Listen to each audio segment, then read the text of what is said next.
Weather Service in Upton, New York has issued a severe thunderstorm warning for Passaic County in northeastern New Jersey, northern Union County in northeastern New Jersey, western Bergen County in northeastern New Jersey, Essex County in northeastern New Jersey, until 8:30 p.m.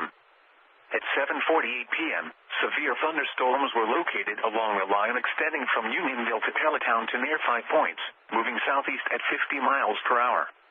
Hazard, 60 miles per hour wind gusts. Source, radar indicated. Impact, expects damage to trees and power lines.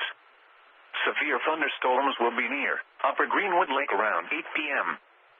West Milford around 8:05 p.m. Ringwood and Bloomingdale around 8:10 p.m. Pompton Lakes around 8:15 p.m. Wayne and Caldwell around 8:20 p.m. Patterson and Bloomfield around 8:25 p.m. Passaic and Hackensack around 8:30 p.m. For your protection, move to an interior room on the lowest floor of a building.